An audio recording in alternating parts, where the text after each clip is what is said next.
Hello hello les zouzous, les redoudous, les loulous. J'espère que ça va et que vous êtes en forme. Je crois que je vous ai jamais fait ce type de vidéo où je vous donne mon avis. Alors un avis qui va être essentiellement basé sur les formules, sur les nouveaux produits, les nouveautés un peu para finalement. Et se dire mais qu'est-ce qu'il y a en ce moment qui peut valoir le coup et quels sont les autres où j'aurais envie de dire passez votre chemin parce que c'est pas complètement waouh. On va d'abord commencer par un produit de chez Bioderma. Je l'ai reçu ce matin, littéralement. Donc je peux pas vous en dire plus au niveau du test, évidemment. Je l'ai juste testé sur la main et je peux déjà vous dire que la texture est absolument sublime. C'est dans une gamme que j'aime beaucoup chez Bioderma, qui est la gamme Créaline.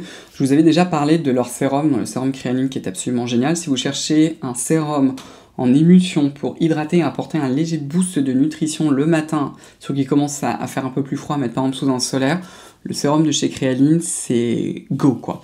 Et là, ils viennent de sortir un soin pour les yeux qui s'appelle le Créaline Yeux Plus. Soin regard antifatigue contre les cernes, les poches et les ridules qui se trouvent juste là. Donc du coup, on va regarder ensemble la composition. Alors déjà, on est dans la gamme Créaline, donc ça va être un soin sans parfum. Et j'ai envie de dire encore mieux pour le contour des yeux. Donc c'est une base qui a de la glycérine. Il y a un alcane qui est très léger, qui en général, ce sont ce qu'on appelle, c'est des lipides qui sont des volatiles. C'est-à-dire que quand vous allez les mettre, en fait, ils vont s'évaporer. Vous avez ensuite du squalane, vous avez un alcool gras qui est un émollient. Donc déjà, au vu en fait de la formule, ça a l'air d'être une formule assez légère. Vous retrouvez aussi certains actifs qui sont des actifs, comment dire, clés chez Bioderma, tels que le mannitol, le xylitol. Est-ce que j'en vois encore un autre? Oui, vous avez aussi le rhamnose, qui font partie en fait de leur brevet, mais qui sont aussi des excellents humectants. Au niveau des actifs, vous avez de la caféine, ce qui est très très classique pour un soin contour des yeux, mais qui est très bien. Et je vous rappelle, vous êtes quand même dans la gamme Créaline, donc qui est une gamme pas chère du tout. Et d'ailleurs, en règle générale, Bioderma, ce sont des soins qui sont tout à fait abordables. Vous avez aussi de la glabridine, donc potentiellement en fait ce soin-là pourrait un petit peu aider quand vous avez des cernes colorées, en particulier des cernes colorées dans le brun.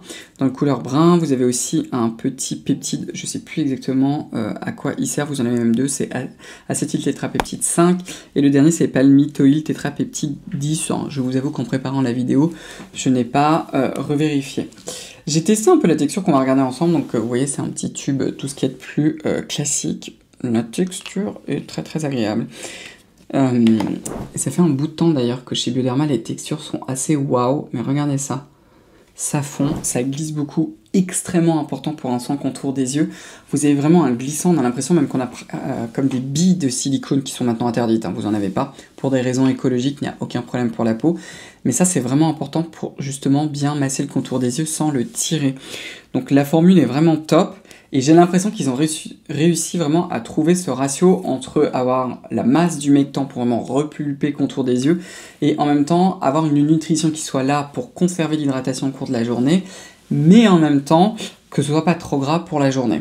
Donc il faut que je le teste, là c'est vraiment uniquement sur la main, mais ça, si vous avez là tout de suite, vous me dites je cherche un nouveau contour des yeux, j'ai envie de le tester, si vous avez envie de le tester avec moi, celui-ci vaut carrément le détour. On va maintenant passer à un nouveau sérum qui je crois est sorti relativement récemment de chez Uriage, qui s'appelle le Age Absolu, le sérum micro-redensifiant booster collagène.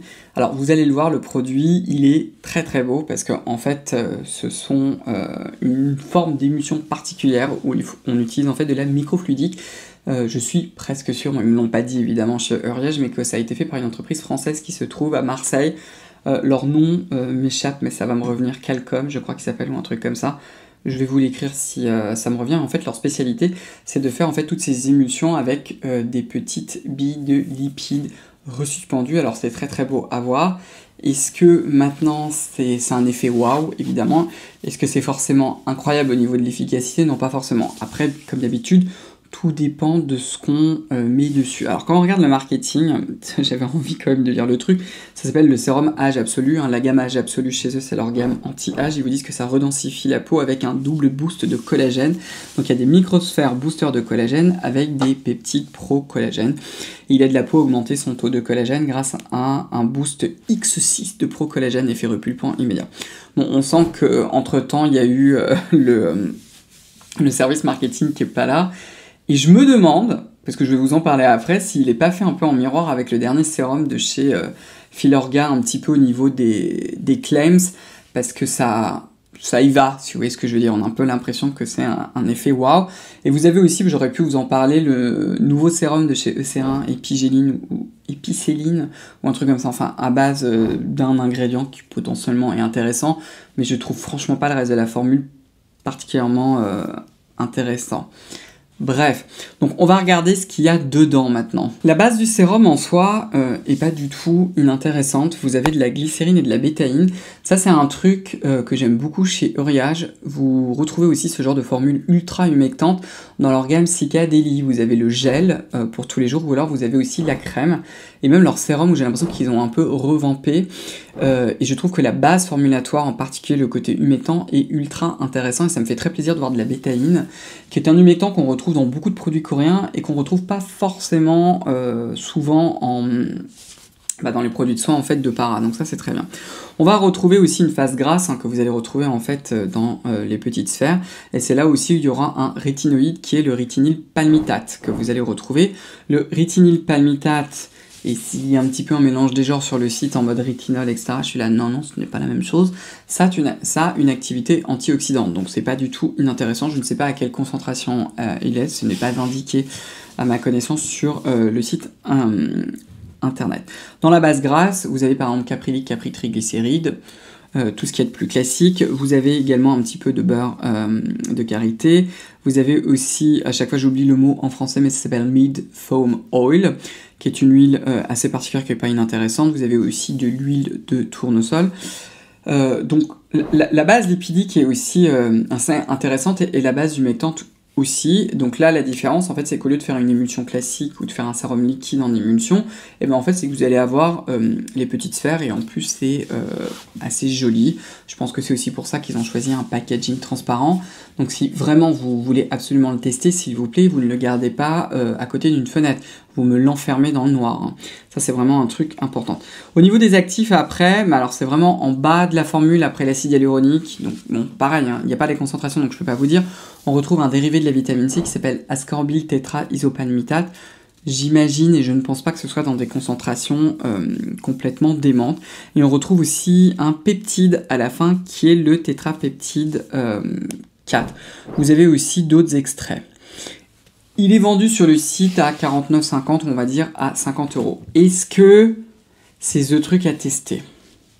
Je suis un petit peu mi-figue, mi-raisin en fait, parce que tout simplement, on manque vraiment... parce que comme il est vraiment dans la gamme anti-âge, soit il décide de faire un sérum qui va être absolument pas irritant, donc du coup on choisit des actifs qui sont reconnus, on va dire qu'ils ont un peu plus de backup de données scientifiques dessus associées à d'autres, par exemple à ceux qu'ils ont choisis, mais dans ces cas-là, des concentrations beaucoup plus élevées, c'est pas forcément ce que vous allez retrouver. Ce qui n'est quand même pas inintéressant dans celui-ci, bien qu'il ait du parfum, c'est ce côté en fait sérum en émulsion que je trouve quand même assez intéressant, et on voit d'ailleurs qu'on a un petit peu cette tendance parce qu'il y en a beaucoup plus.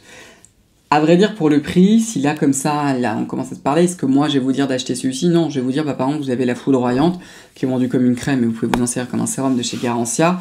Je trouve que le cœur d'actif et ce qu'il y a dedans est bien supérieur, et c'est aussi un actif pour targeter des signes de l'âge, et qui n'a pas de vertu irritante, donc si vous voulez le combiner à vos rétinoïdes, voilà. On va ensuite passer au dernier produit, alors je vais essayer de lire son nom correctement, qui est un soin de chez Filorga, qui s'appelle le NCEF Revitalize Serum, qui est un sérum anti-âge revitalisant pour une peau plus lisse, plus homogène, plus lumineuse et une réduction progressive des signes de vieillissement. Alors là, c'est pas du tout le même tarif, bon après Filorga c'est aussi beaucoup plus premium parce qu'on est à 89,90 pour ce sérum. Donc ce sérum-là, il est vendu comme ayant une texture ultra légère, un fini doux et un fini lumineux. Et au niveau des claims marketing, c'est un sérum anti-âge en fait qui est dit polyrevitalisant et qui est censé renforcer le métabolisme cellulaire. J'imagine avec en particulier un actif qui est la taurine, je vous le dis vraiment de mémoire, mais je suis pratiquement sûr que c'est ça. Et il est censé booster aussi les défenses de l'épiderme pour avoir une peau plus lisse, plus homogène.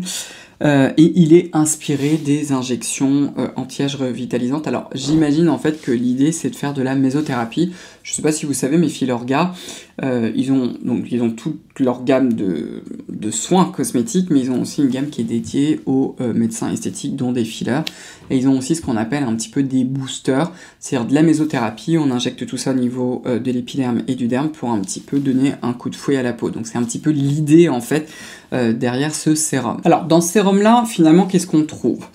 Au niveau de la base formulatoire, c'est des glycols, mais ça c'est très classique comme le propanédiol, que vous retrouvez d'ailleurs dans celui de chez Uriage, mais ça c'est extrêmement classique, vous en avez plein aussi du propanédiol chez The Ordinary, il aime beaucoup le propanédiol. Vous avez de la glycérine, des agents de texture, etc. Un autre glycol qui est le 1,2-hexanédiol en fait, qui rentre aussi dans le système de conservation, le propanédiol aussi, mais on va pas rentrer trop dans les détails. Vous n'avez pas, ça c'est pas une base grasse, donc c'est surtout un sérum en eau, ce qu'on appelle. Vous avez de la niacinamide, vous avez de la taurine, qui a 2-3 données sur la peau, donc qui peut être intéressante. Vous avez leur complexe AE qui s'inspire entre autres des facteurs naturels d'hydratation. Donc dedans vous avez par exemple du PCA, donc ça c'est intéressant. On retrouve de l'acide hyaluronique, ça c'est vu et archi revu, de l'acide hyaluronique hydrolysé qui peut être potentiellement intéressant pour repulper l'épiderme. Attention pour certaines peaux sensibles. Vous retrouvez aussi du Sinaï qui est un peptide qui est le même en fait qu'on retrouve chez SkinCeuticals. Dans leur dernier sérum, le PTOX. J'aurais pu vous le mettre là, je lui ai dédié carrément toute une vidéo, donc je vous invite à aller le voir. Hein. Pareil aussi, la dernière crème de nuit de chez Aven, je vous en ai parlé dans une récente vidéo de souvenirs, normalement c'est ça. Vous avez aussi certains acides aminés tels que la glycine par exemple, des dinucléotides aussi qui sont essentiels pour les cellules. Donc bon, pourquoi pas. Est-ce que maintenant, mis à part la niacinamide, qui est le seul ingrédient qui est vraiment un peu gold standard, on a de la donnée, est-ce que ce sérum, moi je vais vous dire, écoutez, ça vaut vraiment le coup de l'essayer? Je dirais pas vraiment, parce que si vous voulez donner un coup de fouet à votre peau, la revitaliser, etc., je vous en ai parlé récemment, enfin je sais pas si la vidéo est sortie, mais vous avez des exfoliants par exemple, là je pense au Dermaceutico Former 15, ça je peux vous assurer que ça va aussi vous donner un méga coup de fouet. Là évidemment, on rentre dans les actifs un petit peu plus hardcore. Mais je trouve qu'au vu de la composition, des actifs mis en avant et pareil du prix, parce que Filorga on est quand même beaucoup plus premium, je trouve pas ça particulièrement exceptionnel. Et c'est surtout que je me dis toujours avec ce type de produit-là, s'ils avaient mis tout ce complexe-là, par exemple dans une crème hydratante à la fin, c'est-à-dire qu'on a déjà sa routine avec vraiment des actifs stars, et qu'à la fin on arrive avec une crème qui contient par exemple tout ça, et par exemple complètement au hasard, un petit peu de bakuchiol par exemple, là je suis en mode ouais. Là, ça fait vraiment du sens. Mais là, c'est encore un sérum. Dans les sérums que vous devez, entre guillemets, absolument avoir, c'est des sérums, par exemple, à base de rétinoïdes. Donc celui-ci va venir se surajouter un petit peu. Donc c'est pour ça que je suis un petit peu... Ouais, bon, je me dis que vous pouvez aussi toucher dans les dérivés de vitamine C, par exemple, si vous voulez quelque chose qui soit pas forcément fort. Donc il va falloir encore le rajouter à celui-ci. Il y a aussi du parfum. Bon, il donne pas forcément de données dessus. Je n'ai pas vu de dérivés d'huile essentielle et de parfums qui sont connus pour justement donner des réactions, donc voilà. Mais c'est pas... moi, quand j'étais devant, j'étais pas en mode... Waouh, c'est vraiment le soin qu'il faut absolument tester, quoi. On va le dire comme ça, puis c'est surtout que la technologie est pas forcément... Parce que ça me fait penser... Bon, il est absolument pas nouveau, hein. Mais le sérum, par exemple, de chez Estée Derm, le Lash Proteum, je vous avais même fait une vidéo. L'actif en soi, je trouve ça toujours dommage que la formule, elle n'ait pas été complétée par d'autres actifs. Mais l'actif qui est intérieur, son mode d'action, même s'il n'y a pas beaucoup d'études, est ultra intéressant et vraiment complètement unique. C'est vraiment quelque chose, si vous cherchez en fait à avoir quelque chose un peu de similaire autour de vous, vous n'allez pas trouver. Donc ça, je trouve ça intéressant de se dire, bon ok, je vais quand même le rajouter. Pour celui-ci, c'est vrai que j'ai pas ce côté où je me dis, ouais vraiment, j'en ai besoin. Ceci étant dit, chez Filorga, dans leur gamme nettoyante, vous avez des produits qui sont très intéressants et que j'ai testés et j'en ai toujours pas parlé. Vous avez par exemple leur huile démaquillante, Perfectrice, c'est comme ça qu'elle s'appelle, oui c'est ça, qui est franchement pas mal du tout, qui coûte pas non plus une blinde. On est chez Filorga, donc évidemment le prix est un peu plus élevé, mais qui est franchement très très bien, qui coûte pratiquement 30 € sur leur site internet, mais je trouve que leur huile démaquillante est très très réussie. Et vous avez aussi leur gel nettoyant aux AHA, qui est une petite pétite. La texture est ultra agréable. Donc ça, par exemple, ces deux produits de chez Filorga, si vous avez vraiment envie de tester quelque chose chez eux, je trouve que ces deux nettoyants-là sont assez exceptionnels. Ils sont très bien faits, ils sont très sensoriels. Franchement, le gel nettoyant, mais quel bonheur. Malheureusement, je n'en ai plus, je l'ai dézingué. Oups, mais voilà. Bon, je me redresse et je vais vous laisser avec ça. J'espère que cette petite vidéo vous a plu. Si tel est le cas, je vous invite à me donner un pouce bleu, à enclencher la cloche des notifications, à me rejoindre sur mon compte Instagram, sur le compte Instagram de ma propre marque qui est sila.beauty. Et puis écoutez, on va se revoir très très vite pour une prochaine vidéo. Donc prenez bien soin de vous, parce que ça c'est vraiment le plus important. Et on va se revoir très très vite dans une prochaine vidéo. Au revoir les zouzous, bye bye.